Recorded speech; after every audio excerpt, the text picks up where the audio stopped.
you so much. Chair now recognizes Representative Kinzinger. You're recognized. Well, thank you, Chairman Leader Jeffries. Thanks for having me. It's way different on this side, guys, let me tell you. I want to just briefly talk about the whole idea of this plaque. It's shocking to me, by the way, that that has not been put up. Now, I am convinced that it will be put up at least by next January, and I'll humbly suggest maybe you can double the size of it by then.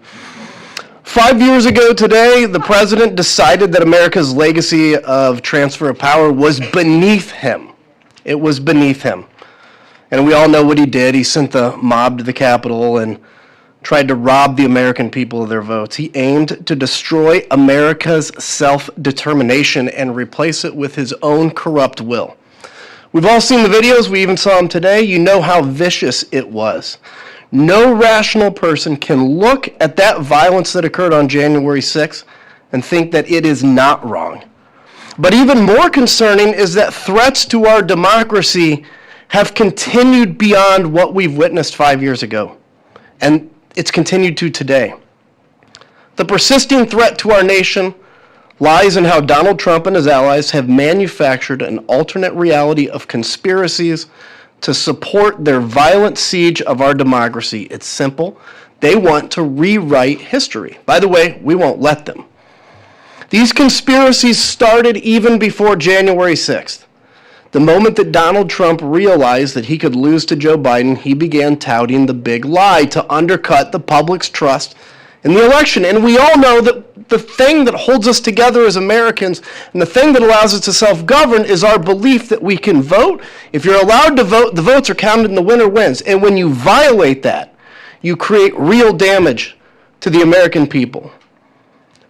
When he began touting that big lie, he wanted us to believe that the election was stolen, that there was widespread voter fraud. This has been unequivocally disproven. It's been debunked by a series of independent agencies, Trump's own advisors, and more than 60 courts that did not rule in Trump's favor. And yet Donald Trump continues to spin. Trump even lied a few weeks ago when he told a little girl calling the White House on Christmas Eve that he had won Pennsylvania in 2020. He said he won Pennsylvania 3 times. It's a great thing to tell a kid that wants to know where Santa is. And his supporters follow suit, either knowingly pushing debunked conspiracy theories or still duped by the MAGA cult to spread ridiculous, widely disproven narratives whitewashing Trump's role and minimizing the attack. For example, his followers claim that Capitol Police opened the door to rioters, even though we have the footage of these officers being attacked and run down, with rioters literally stepping over injured officers to get inside. They claim that the January 6th attack was a sudden, unpredictable event. In reality, Trump sent rioters to the Capitol on January 6th, and we have the receipts showing that extremist right-wing groups planned the attacks for weeks beforehand. They also like to claim that the left-wing group Antifa, not Trump supporters, secretly orchestrated all the violence on January 6th. But we know it was groups like the Proud Boys, Oath Keepers, that started the violence on the 6th. DOJ's and FBI's own investigation debunked that wild theory. Many of my fellow Republicans even want to pretend that Donald Trump wasn't responsible for it and that he did not condone the violence on January 6th, even though we all can plainly see that it was Donald Trump who called on his supporters to march down Pennsylvania Avenue and fight like hell.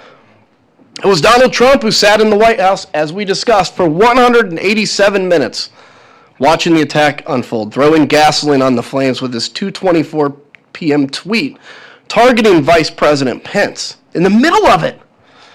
And since then, he's called January 6th defendants political prisoners and hostages. I want to point out here for a second that when these folks were arrested, they were contrite, as Ms. Hemphill was. And then the whole media organization of some of these came around and started calling them political prisoners. And when they did, they made them victims. And then that's when you saw the narrative change from they broke the law to they're victims. This is then in one of the first acts of the president's term, he immediately pardoned all of those people who took up arms for his wicked cause that day. I hear often, well, Adam, Trump only pardoned the innocent ones. He never pardoned. Cop beaters are real criminals. Well, that's obviously another false narrative. He didn't just pardon the nonviolent or non-dangerous people. He pardoned every single criminal who beat, kicked, punched, and pepper sprayed over 140 of our law enforcement officers. He pardoned every single criminal who helped drag a screaming officer into a crowd and said to shoot him with his own gun. I get asked frequently, why are you still going on about January 6th? Can't you just let it go?